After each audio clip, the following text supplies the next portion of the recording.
Give God a hand clap of praise.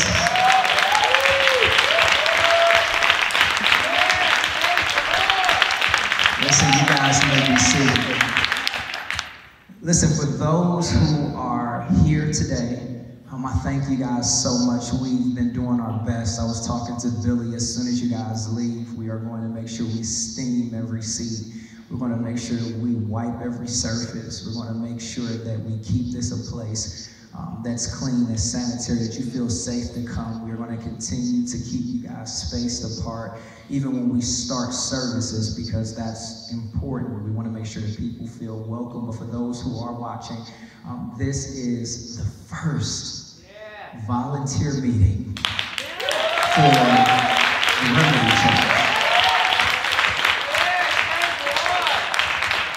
And for those who may be watching this someday soon, if you're watching this tomorrow, we did it today. But if you're watching this 10 years from now, we did this in the year of 2020. Yes, praise the Lord. Getting ready for our first and our inaugural service in 2021. And we're praying that God just does something amazing. My name is Pastor Lav. This is my beautiful wife, Pastor Lisa.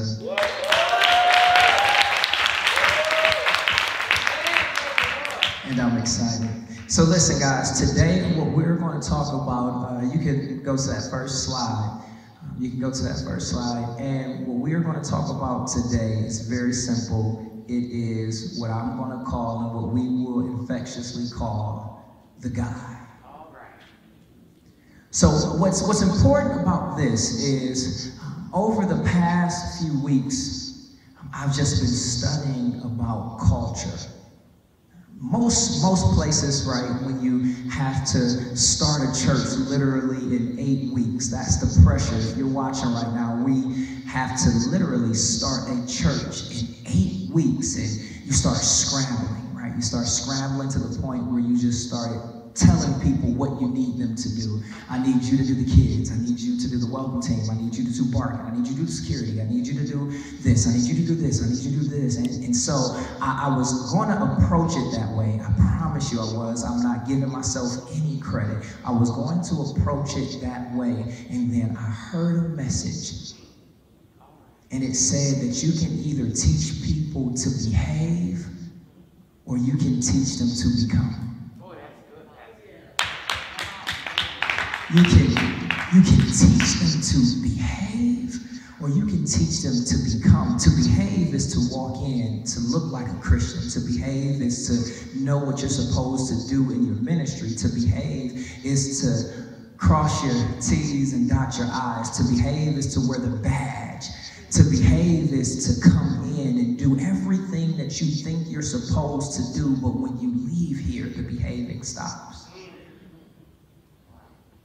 And I've seen people fall by the wayside because we taught them to behave, and we did not teach them to become. And one thing that I refuse to do is to have you guys sacrificing for this place, for myself, for my wife. And you go home and you suffer because your relationship isn't strong. Your thought about this place isn't strong. Your love for this place isn't strong. Your love for Jesus is weak. Your struggles overpower your Christianity on a consistent basis, but you come and you serve. And we've taught people to fake it till you make it. And they faked it for so long that the leadership forgot to check on them. And they started falling.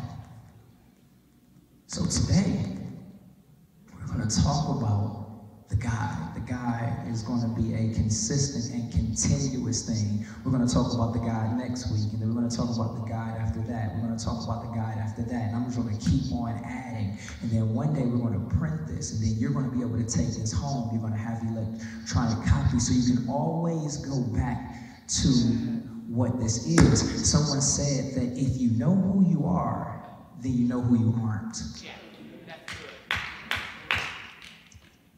If you're watching, if you know who you are, then you know who you aren't. You know what this church is. You will know what this church is. You will know what we build our foundation on. You will know how we feel about certain things. You will know how I feel about you. You will be able to go out and tell people that this place is a safe place and really mean it. Yeah. Yes. So that's the goal for today. That's the goal for today. Go to the next slide for me. If you see right there, it says culture either happens by default or it happens by design. Culture either happens by default or it happens by design. So what that simply means is this. It means that, okay, for those who may have grown up the way I grew up, right? You know, my culture and my family, if you ever go to my aunt's house, if you ever go to some of my family member houses, the culture is just toxic, right? It's always toxic. You know, everybody's yelling at each other. Everybody's upset at each other.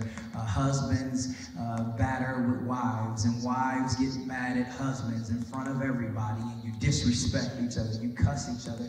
No one ever said, hey guys, this is going to be the culture of our family. It just happened by default. So then what happens is the little kids, they go up and they start cussing at 5 years old and 6 years old, and we find it funny, but then when they turn 11, it's no longer funny anymore. But it's a culture that just happened by default because no one established and said, no, this is what we do here. As for my house, we will represent the Lord. We will love the Lord. We will do everything for the Lord. But either culture happens by default. And so what I don't want to happen is, since we are at the foundation, no standpoint of the ministry, I don't want culture to happen by default. I want everything that we do to be intentional. How we wave at people, how we worship, how we love people, how we teach, how we praise, how we seek, how we greet, how we wave. Everything needs to be intentional. Intentionality is what's going to bring people in here. Excellence is what's going to woo people here. But I don't just want you to be excellent ostensively. I don't want people to look at us and say, you're excellent, but I want them to know that at the core of who we are and what we do, excellence exudes from our pores. It will be by design. It's going to take time. That's why I didn't want to come up here and ask you to do anything for me. No, I want to tell you what I want to do for you. It's funny. In the Bible, you see Jesus. Jesus, he says to someone in the Bible, he said, I come to serve, not to be served. And it's funny because by this time, when they were asking for the Messiah to come, they assumed that the Messiah would come in a different way.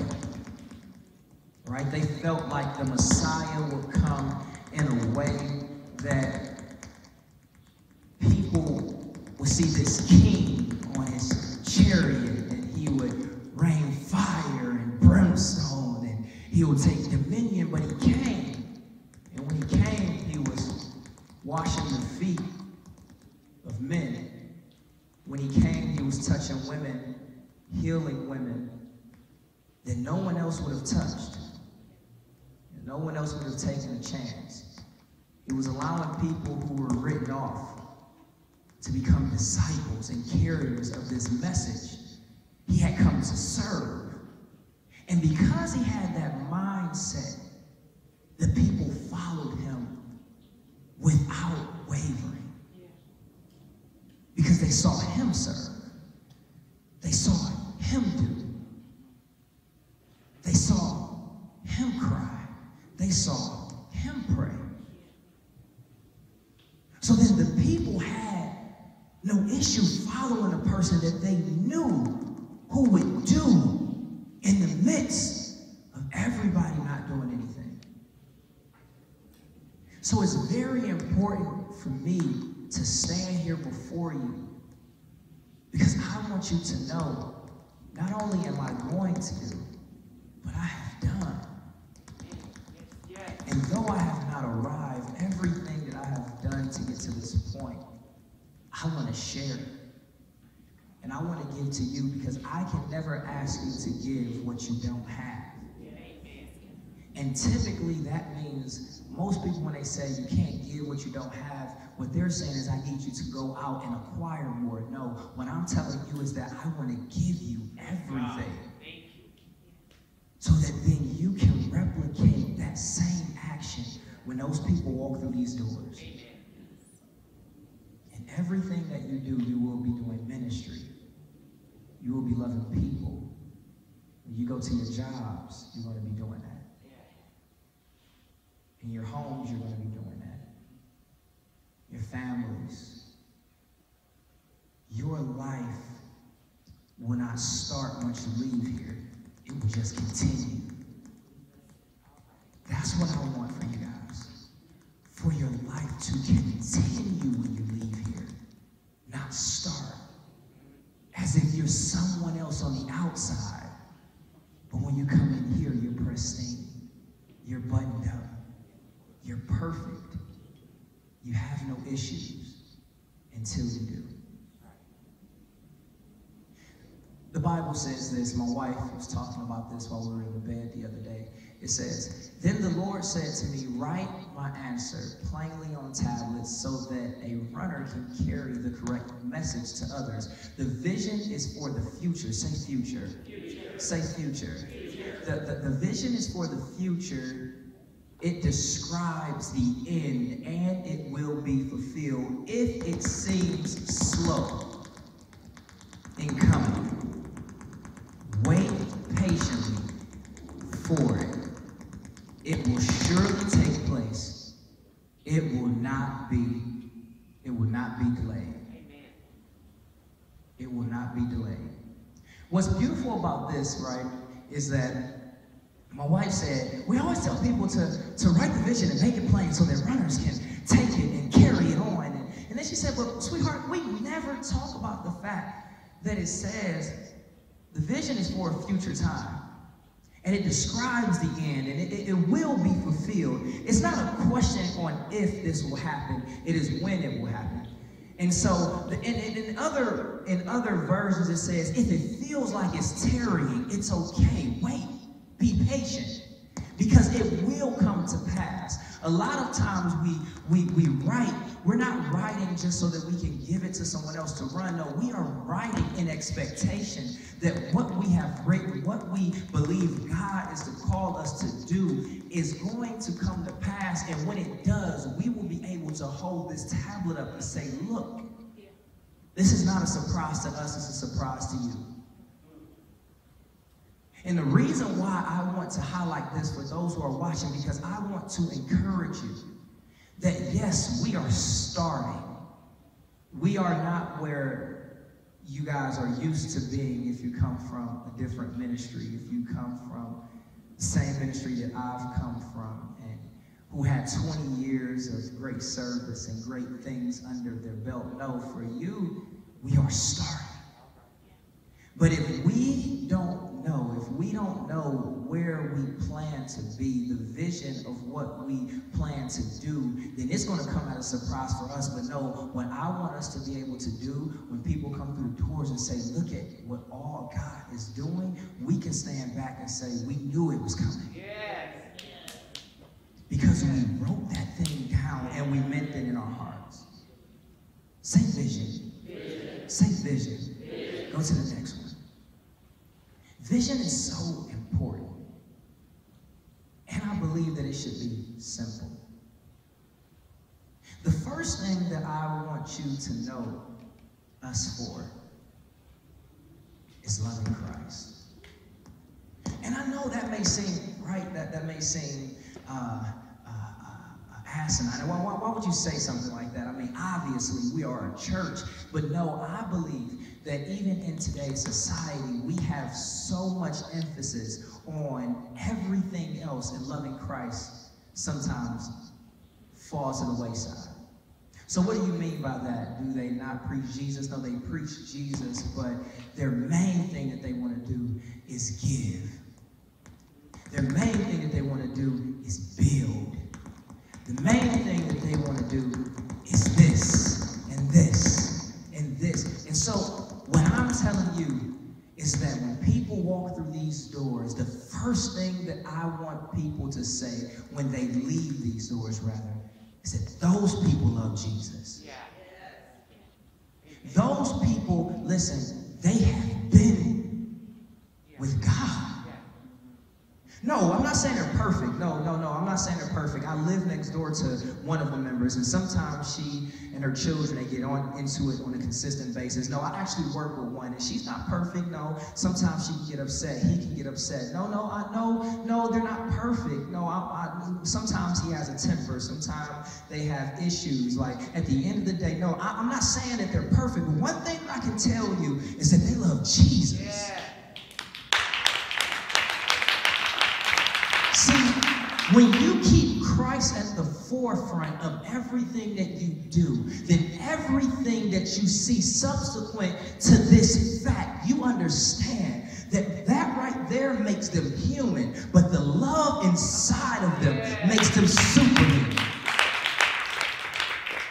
It's very simple. What is it simple? The love and acceptance of Jesus Christ is the only road to salvation and ultimately a better life. Why do you invite people to church? Why do you tell people to read their Bible? Why do you tell them to pray on a consistent basis? Because you understand that you had an encounter, no matter how spiritual you were, no matter how churched you were, no matter how dignified you were, no matter how professional you were. No, you're saying, I love Jesus above all else. And even on my worst days, even when I slip, I know that he loves me. And because I know that he loves me, when you walk through these doors thinking that you're not worth anything, if he can love me, he can love you. That's right. And that's more important than anything that I say to you today. If you choose to say, no, this is too simple for me, I need more. I need 8 of these things. I need 12 of these things. I need 15 of these things. I need to feel like I'm inundated with information. No, if this is just too simple, then understand I'm okay with that. But one thing I can tell you is that when you simplify your life, it boils down to Jesus Christ giving you grace and giving you mercy. And if you don't praise him for that, then what is all this for? Like, what is it for? The Bible talks about how at the end of the day, if you search after his righteousness, and then all things will be added unto you, right? So why build a church, right? Why build a ministry? Why buy cars for people and buy houses for people, and you don't have God inside of you? Yeah. And you don't love him the way that he loves you. And you're quiet when people are going through issues. Your life don't match up to what you plan to do. In the kingdom, loving Christ is more important than anything. If you start with love, then everything that you build off of it was built on the right foundation. I'm not telling you to start with servitude. I'm not telling you to start at ministry. I'm telling you to start with him. So from this point forward, everything that we do, what is the Remedy Church about? The first thing that we do, that we want you to know, is we love Christ. That's it. Do you give food away? Yes, we do, but we love Christ. Do you give car? Yes, we do. We love Christ. Do you do funerals? Yes, we do, but we love Christ. Can you get married there? Yes, you can. But we love Christ. The first thing that every person should know, from the mayor down to the homeless person across the street, is that when I encounter them, I may not get exactly what I think I'm going to get from them. I asked for $100. They didn't give me anything but a sandwich, but I know that they love Christ. Yeah. Second thing, go to the next one, that I want you to know. It's only 3 things that we're built on. that you love Christ, and then next, you love people. You love people. You love people. What is it for a man to love me but not love his neighbor? What does it mean? Like, what is it all for? I remember when I was coming up in ministry, I used to do so much, and I used to hold it in, right? I felt like, learning and doing within ministry, I felt like it was somewhat of a privilege, and I didn't want to, quote unquote, give it all away, because I had worked so hard for it, right? I had done so much good stuff for it, and I had deserved my position, and so I didn't tell people, right? And then one day somebody came up to me. I'm telling you, this is my fault. This is me. I'm not saying it. This is not an example of somebody else. No, I had these issues, and they said, "Why are you being a spiritual hoarder?" God continues to give to you, and he continues to give to you, and he continues to give to you, and he continues to give to you. And you're not giving anything away because you want everything for yourself. You don't love people enough to see them grow. What is the Remedy Church about? First, we love Christ. Second, we love people. What does that mean? Loving people is not a choice. It is a command. Once you realize that, right, you sit back. For those who are watching, we just had a presidential election. And during the presidential debates, I was talking to someone, and I said, I'm praying for our current president. And they were upset. Depending on when you're watching this, it was a president that I didn't so much agree with. There were things about his character that I didn't agree with, policies that I didn't agree with, but he was my leader. And there was a certain love inside of me for him just simply because he woke up that morning as my leader. Regardless if I appreciated how he was leading me, I did not have a choice. And because I did not have a choice, I knew that the same way Jesus treated the Pharisees and the Sadducees and those who did not believe in what he was here to do, the same love that he showed them, the same love that he gave them, I knew that I had to show that. But if I did not love him, then God can make any and every exception not to love me. Because there are so many things that I probably did against God than this president did against me. The amount of things that I've done to God and not done for God outweighs probably everything that this president, quote unquote, did or did not do for me. So I had to talk about loving people through their issues and loving people through their mistakes and loving people enough to tell them where they have faults. What does that mean? You said love is not a choice, it's a command. But then it also says we will love people enough to help, to build, and to convict. Of course, I love you enough to help you. I love you enough to help you. What do you need? What do you need? That's what we're about. That's what I want you to know. What do you need? How can I help you? Will I be able to give you everything that you're asking for? But can I at least meet a need? Can I help you?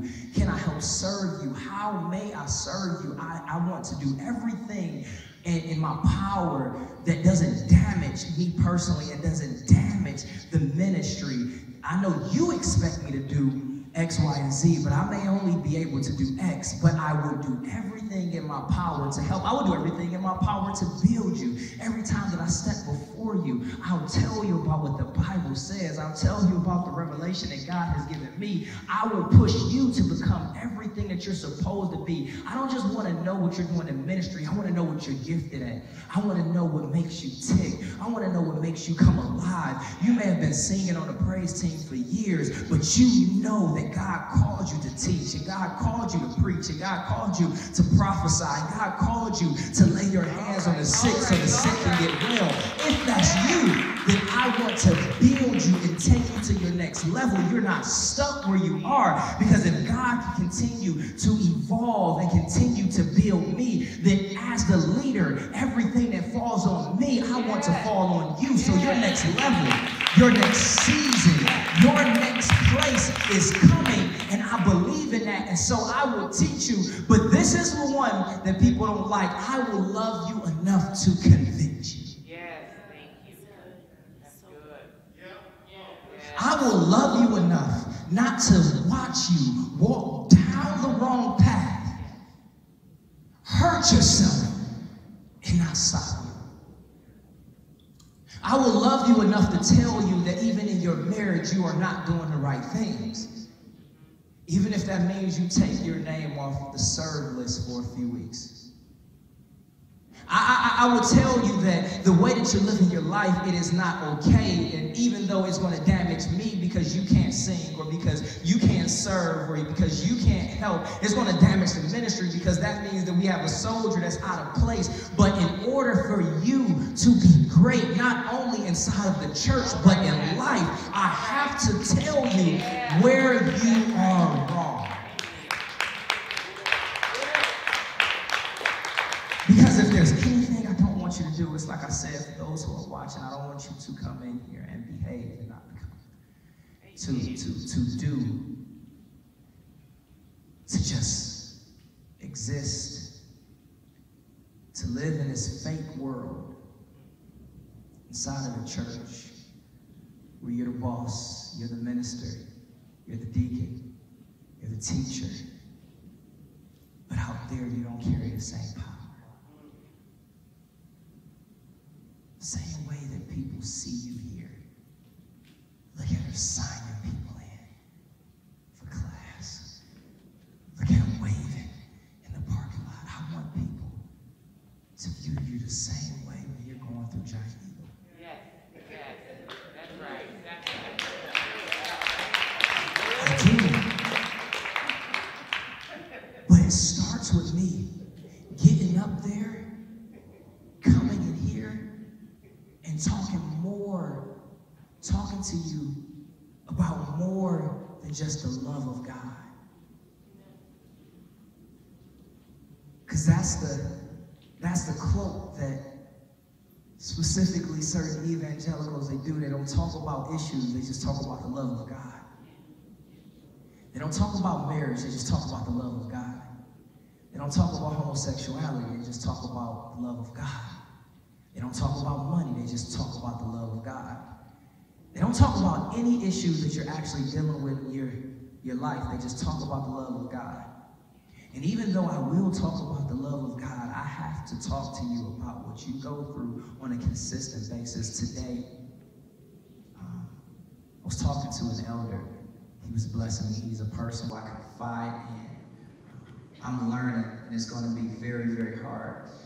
I'm learning to legitimately vent up because of this promotion, right?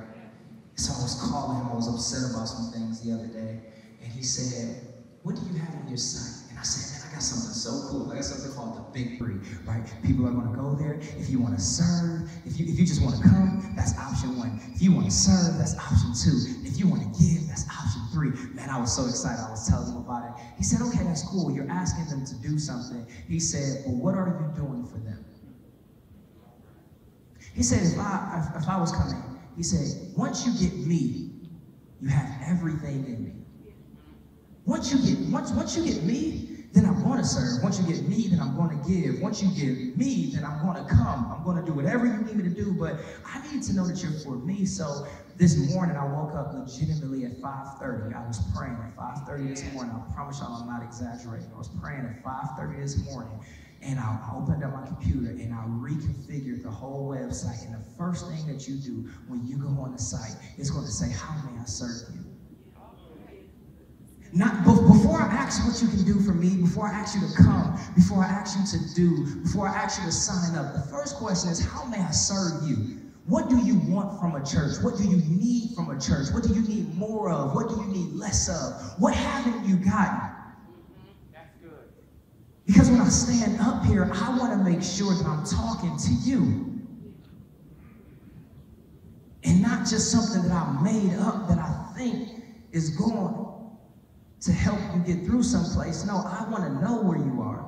I want to know where you are with your divorce. I want to know where you are in your singleness. I want to know how long you've been celibate. I want to know how many times you slipped up. No, not so that I can sit you down, but so that I can build you up. Yes. That I can tell you how great you are. I want to know exactly that struggle that you have with you being a man, with you liking men, with you being a woman, with you liking women, with you struggling with alcohol, with you struggling with drugs, with you struggling with certain addictions in your life. I want to know about that because I want to speak to that. Because if you think you're the only one with a struggle, what I'm telling you is not listening well, because I stand in front of you as a young man who is not from church, who had struggles my entire life, who struggles on a consistent basis, who I have to put parameters on what I can watch on my phone. I have to put parameters on what I can click on. Why? Because I am a man who's experienced a lot of things that I probably shouldn't have experienced. So I know who not to talk to on a consistent basis. I know who should not have my number to text me. I know what I'm attracted to. I know what I like. I know how much I used to like to drink. I know how much I used to like to club. So yes, one taste of that can take me back to a place. What I'm telling you is that you aren't the only one who's made mistakes. In the same way that I would want someone to come get me when I fall, that's the same way I plan to come get you. Especially people in this room. This room is the most important room. The most important room of the Remedy Church. Because you will help me build brick by brick what God has called us to build. You will. And if I don't build you, then everything else goes. Everything else goes. And as much as we want to love people, we will not be successful if I don't love you and you don't love me. Conviction. Go to the next one. Number 3, finally, we love Christ, we love people, and we build community. Let me tell you what somebody said to me. It crushed me. They said, I was talking to them, and I said, how you been doing over this pandemic season? I said, how you been doing? You know, how you been holding up? And their answer disturbed me. I said, how have you been doing? They said, well, I've been a part of this ministry, this church, for 13 years. They said, I've worked for the church. I've served there. I know the pastor. I know his wife. I've been to their homes before. I've done so many things.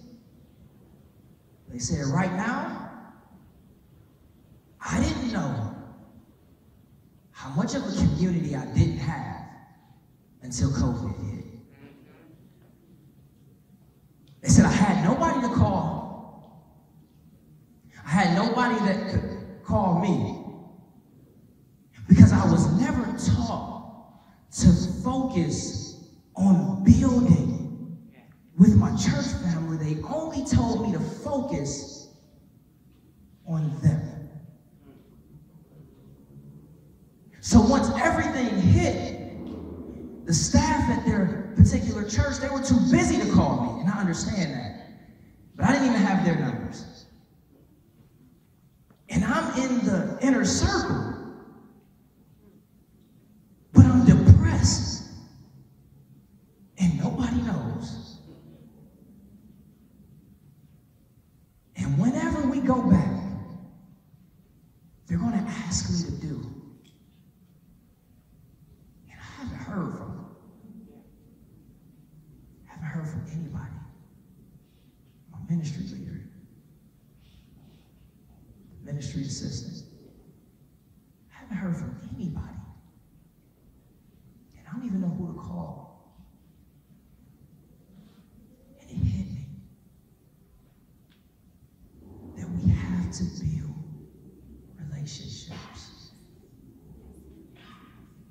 Bishop Joey says relationships are everything.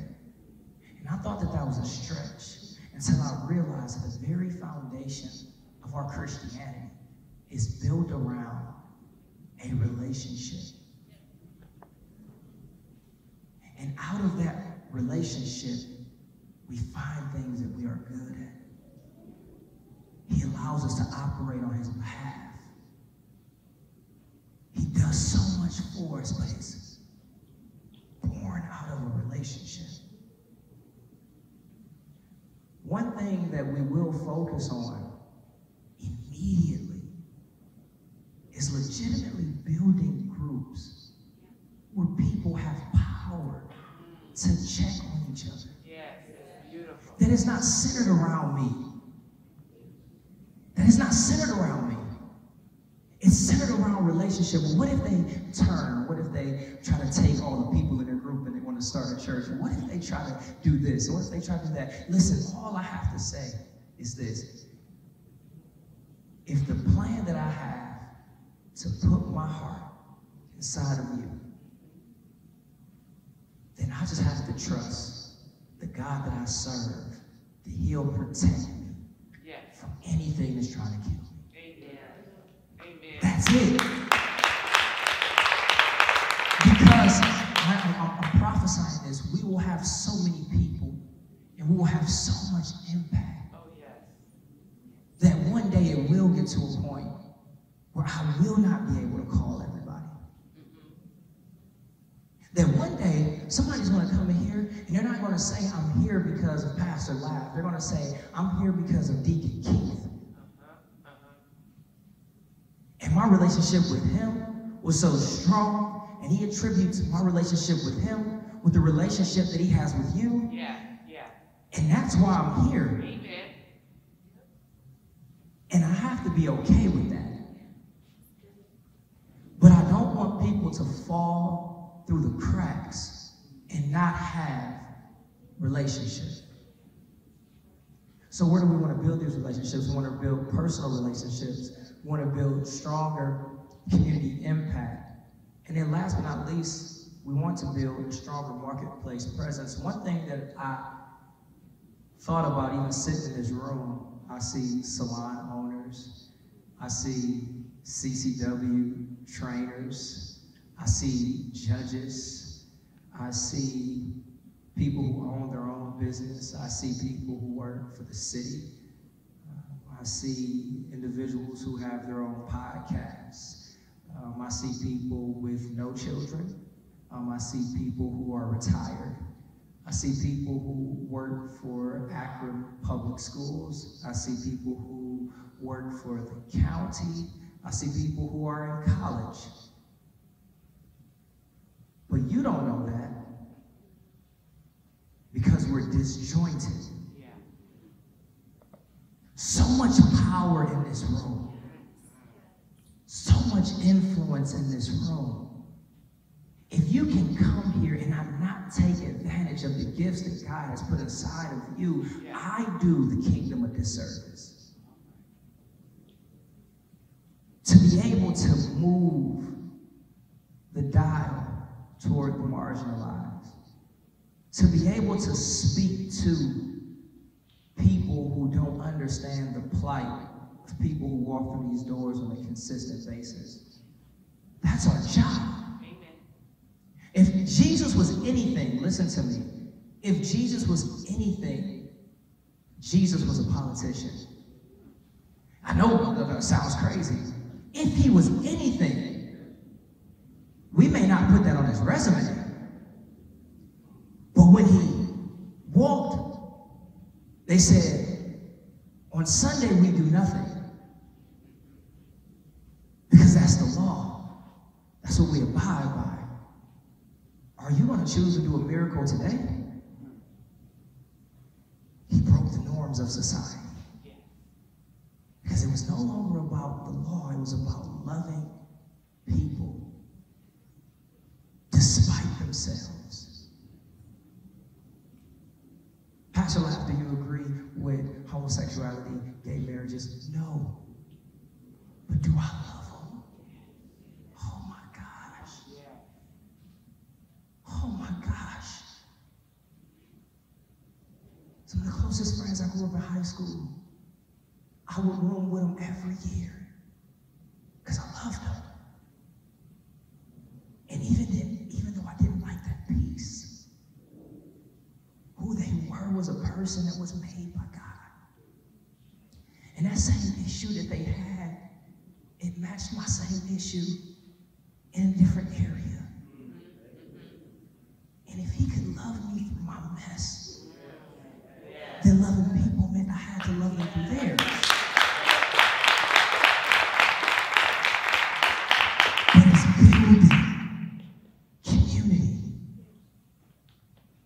When you come through here, you walk through these doors, I want people to know that we love each other.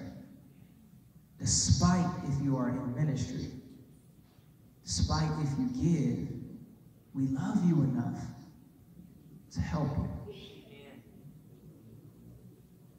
Go to the next one. I'm going to let you guys out of here in a few minutes. Like my wife said, today is going to be a little bit over, just because it is the first meeting. While we were going through what I wanted to really say to you guys, this is very simple. You hear it on a consistent basis, but it says, be what you want to see. Be what you want to see.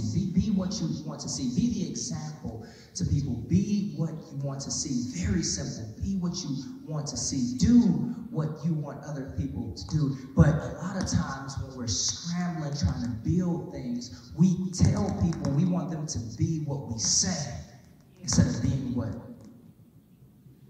they see. Think about how we manage our children. A lot of times we'll yell, but then we'll tell them that when you get upset, you can't yell. Think about what we say to our children when we're crying almost every night because of everything that we're going through, but when they start crying, we say, shh, don't cry. That's good. When we tell them that God can do exceedingly abundantly above all that we can hope, ask, or think, but they see us consistently scraping and scratching and clawing, trying to get everything done despite God. And we haven't included him on anything, but we want them to be what we said instead of becoming what they see. I want my daughter to be able to pray to God, not because I taught her to pray to God, but because she said, I made a mistake and I used to slip in on my father, just praying relentlessly. And that's how I knew prayer worked. I remember one day my mother, she was praying, and that very thing that she was praying for, it was weird. It was as if she had a connection with God, because every time she spoke and every time she requested, every time she required something from God, he came and he delivered in an instant, because that's what I saw. I came into this church, it was new, but when the pastor said it was time to give, his leaders started standing up when he asked, did they believe in tithing? Did they believe in offering? Did they believe in the vision? And they stood there and they shook their heads, and when they gave, it just made me want to give, because that's what I saw. You know what happened? It was right before service, and there was a countdown, and it was saying 5, 4, 3, but it was weird because even before it got to 10, it was like a weird number, like 13. But then the leaders, they start standing up and they start clapping and they start saying hallelujah. And even before the music started, there was a spirit of worship inside this place, because worship doesn't just start at a time. It's not just 10 o'clock you start worship. No, it is saying that there was an atmosphere of worship. There was an atmosphere of praying. People were walking around speaking in tongues. It sounded kind of creepy, but at the end of the day, it sound like they were tapped into God. And I was standing next to somebody who just kept on saying, thank you, Jesus. And even though she was crying, it was very clear that she was going through something similar to probably what I'm going through. But there was an atmosphere, and everything that I saw just made me want to participate in what I saw. You will not come in here and start praising God by happenstance. You know why? Because as the pastor, I'm not standing back there on the last row and waiting until the last song coming. No, I'm going to be sitting right here. And if I don't have the message by the time I stood in front of you, then at the end of the day, I didn't do my job anyway. But I need to bathe in the Spirit of God. So when people see me lift my hands, they know that it's actually okay to lift their hands. And I don't care who's here. The mayor can be here. The council person can be here. The judge can be here. The business owner can be here. The person across the street can be here. The retired person can be here. It doesn't matter. Once you step in here, you adopt the spirit of this place, and it starts to permeate throughout your soul because you start doing what you see. You say hey to everybody that you see. Why? Because that's what everybody else is doing. They're saying hello with a smile on their face, and you're not pretending. Why are you not pretending? Because we're going to take this time, and I'm going to tell you who we are as an organization, so that if you do anything that's countercultural to who we are, you know what else we're going to have? We're going to have a spirit where we can actually come to each other and say you're wrong. And not because of who you are or how long you've been here or your title that pulls you up so high that I can't tell you that I don't think that's what we should be doing. No, we're going to have a spirit in here that says, I honor leadership, I love leadership, I love to serve, but this doesn't feel right. And when we have enough of that, that's when you build, you're being built up.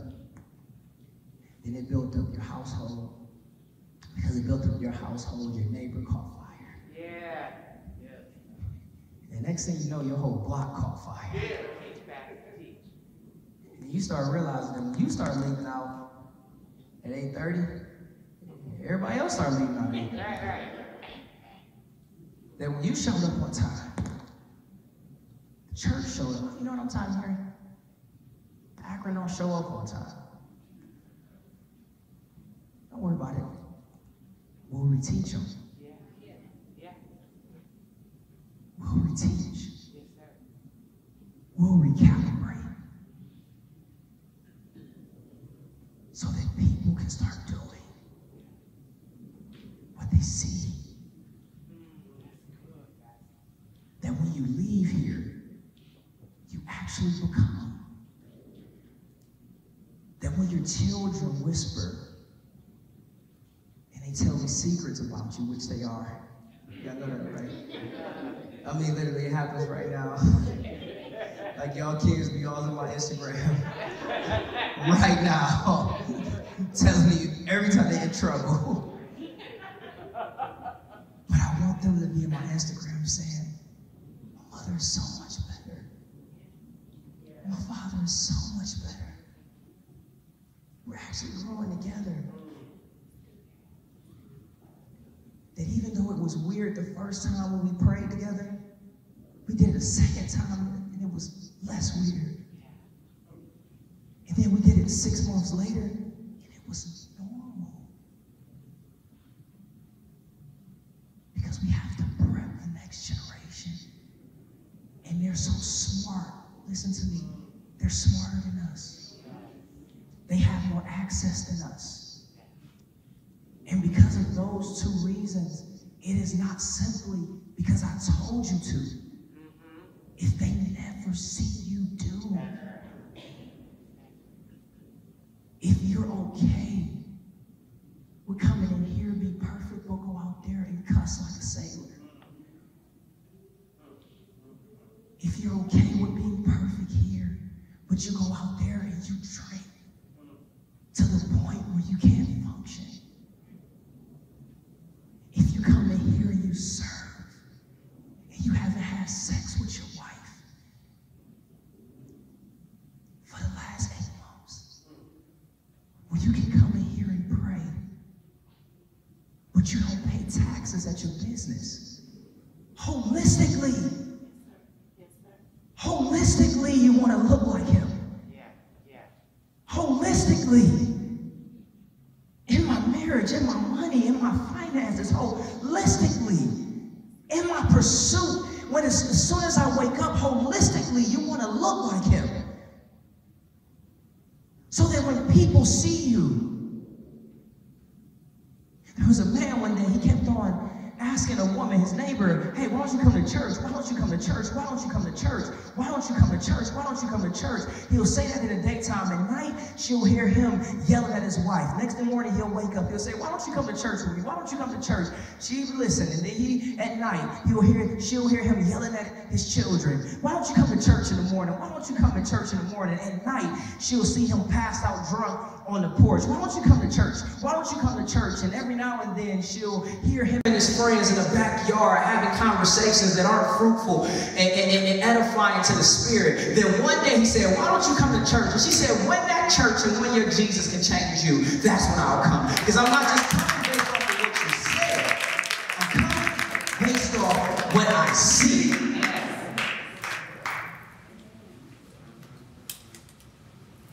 Be what you want to see.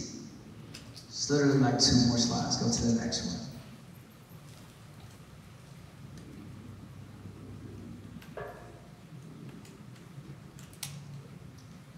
Get insanely specific.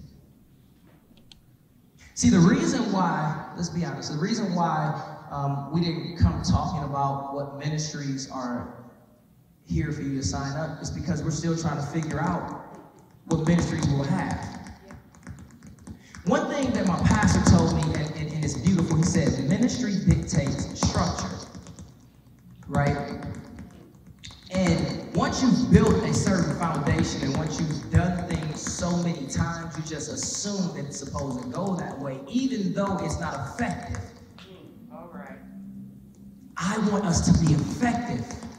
I don't want us to have 15 check boxes because it looks good on a sheet, but we only do 3. In that case, erase the other 12. Right. And do something great. Do 3 things in a great way instead of 15 things in a mediocre way. Amen. Because God wants you to be excellent. He wants you to be excellent. The Bible talks about, on a consistent basis, how specific God was. Go, start walking. Go to the priest, tell the priest that you are healed.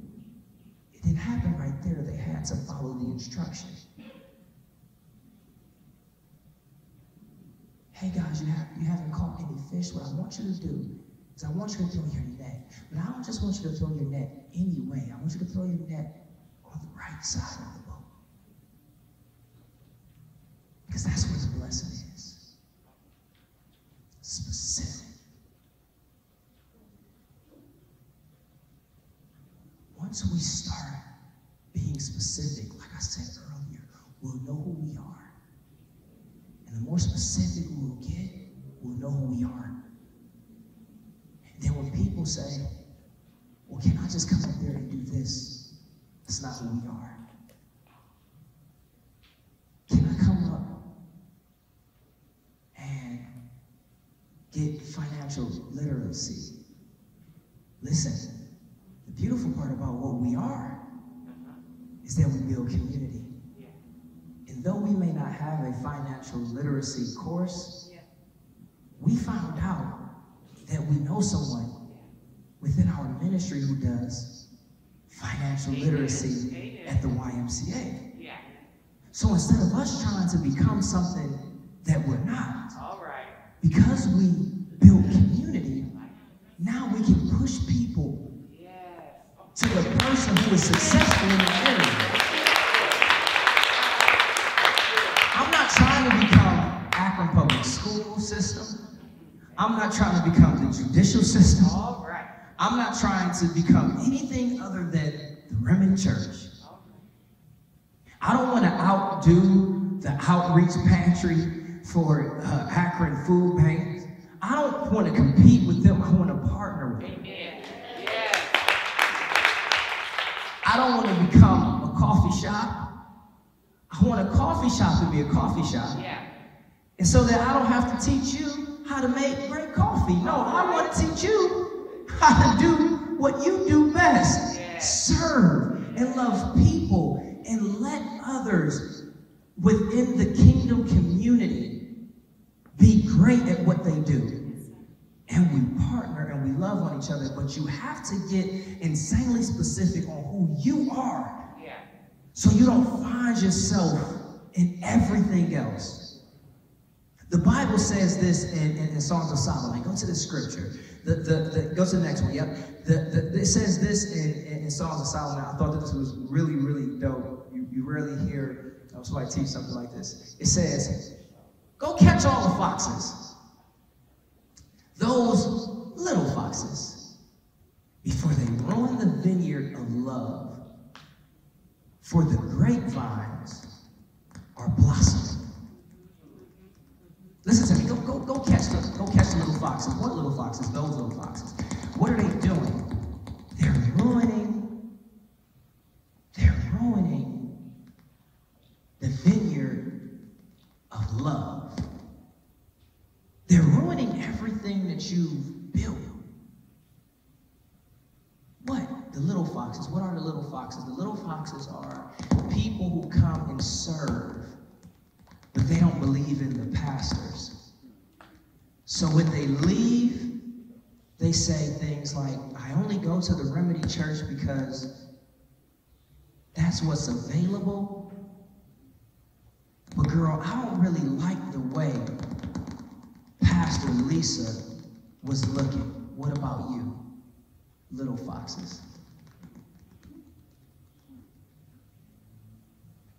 You guys just had your first giving campaign, and you were able to help this nonprofit in the middle of your giving campaign. Did you give what the pastor asked for? Did you help the pastor do this?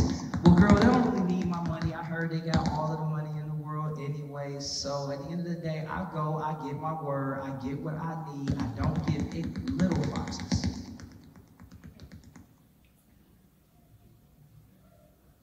As much as I want to participate in ministry, it's kind of cliquish there. So you kind of got to get close to Minister Della. You got to get close to Beauty. You got to get close to this person in order for you to move up. Because if you're not really close to them, you're not really going to get in the circle. So, that's just kind of how they operate. It's little foxes. That if you don't catch them, it will kill everything that you've planted. Everything that you've built. And the only way that you'll catch and kill the little foxes is if you get specific on who we are. So that when people say, I believe they're like this, you can stand emphatically and say, no, that's not my church. Yeah. That's not my leader. That's not who they are. That's not what they've taught over the years.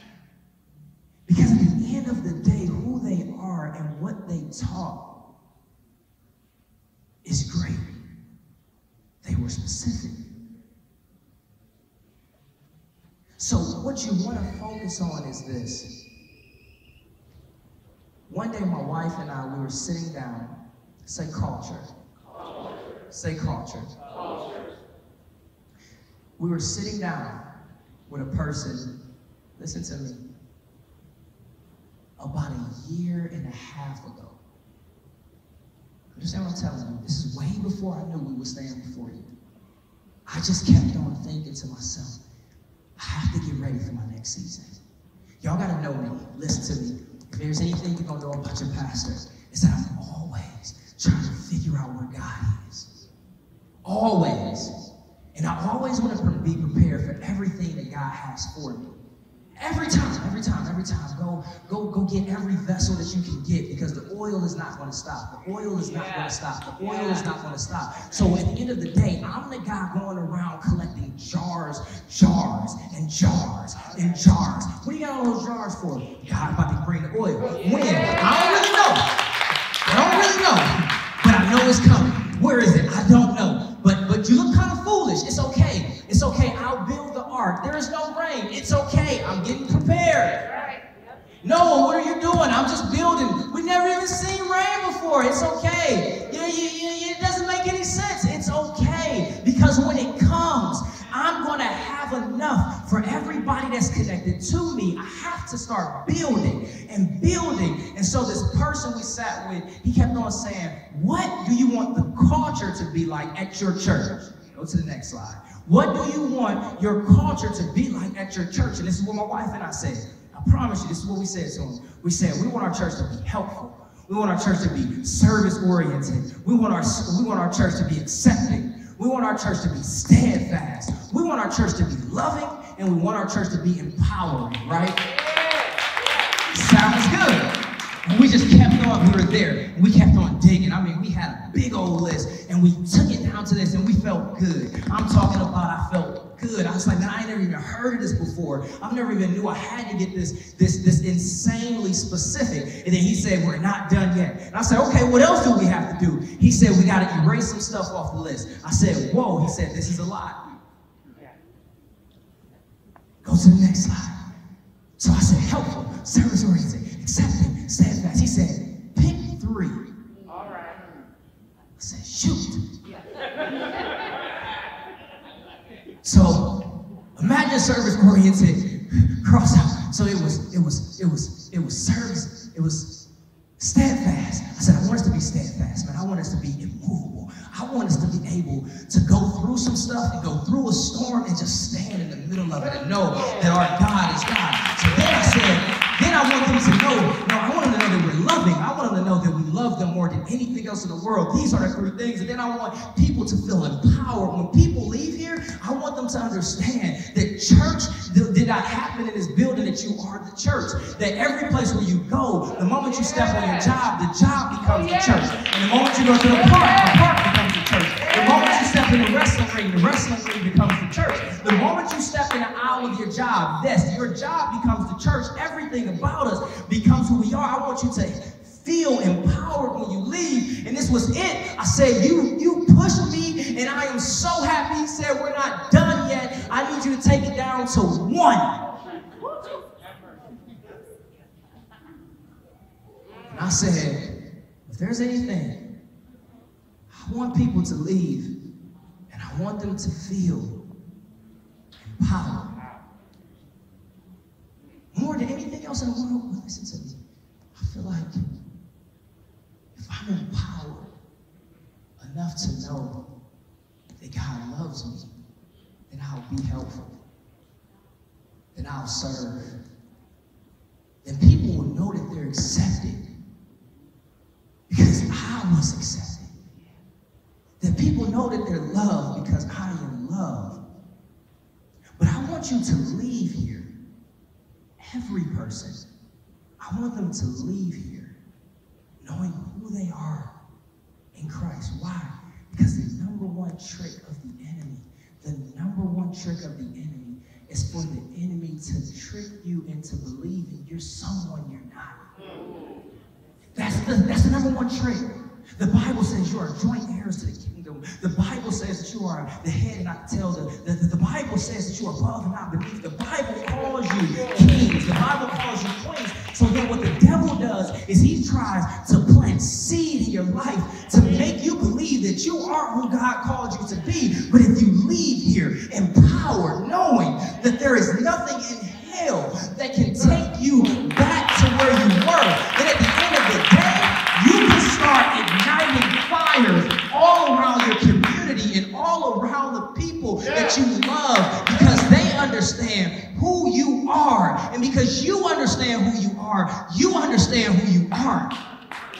And that you understand that there is not a certain way that Christians behave. No, there is not a certain way that I should act. No, this is who I am. This is who God built me to be. And because I know my faults and because God knows my faults, and if he can work with me, you can too. So the culture here is for when people leave, they feel better than when they came in. That even though we may have to convict them and tell them of their wayward ways, and we may have to tell them that they were wrong in certain areas and wrong thinking that and wrong doing that, at the end of the day, I love you enough to convict you, and I loved you enough to build you after I convict you. Because I'm telling you now, conviction, listen to me, it is good. It brings you back. It reinforces the love of Jesus Christ. That's what it does. So today, we're finished. I want you to marinate on this. We're going to cut this up. We're going to put this out. You're going to be able to look at this on a consistent basis so that you will never forget this day. The next few weeks, we're just talking about who we are, not what you can do. You're going to be able to do a lot. You're going to be able to do more than I think you're going to be able to do. Because the Bible talks about how he can do exceedingly above all, which means that if I think that you can do it, he said he can do much more. I'm so limited. I'm so limited in what I believe this church is going to do. He's going to blow our minds. But we have to know who we are so that we can bless the community and continue to show that above all, Jesus is number one. 3 things that we do here are what? Love Christ, love people, build community. Say it again. Love Christ, love people, build community. What is it? Love Christ, love people, build community. One more time. Love Christ, love people, build community. Keep going. Love Christ, love people, build community. Love Christ, love people, build community. And that's it. Give God praise, guys.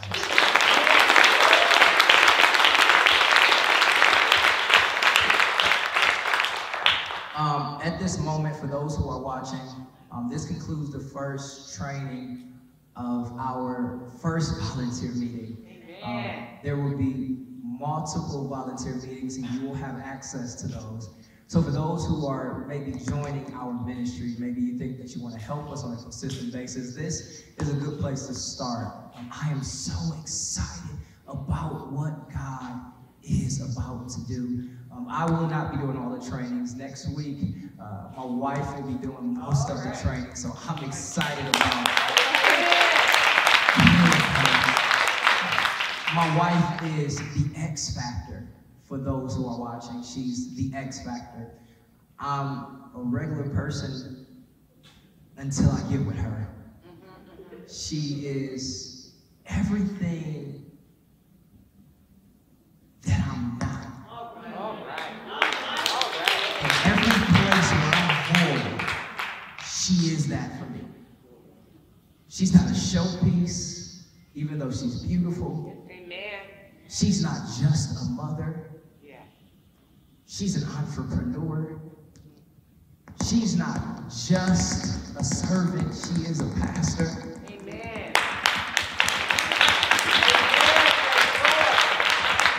In the same way, she spoke this over my life years and years ago. I spoke it into her. I believe that she's going to do an amazing job. Listen, we love you. God bless you. And we'll see you soon.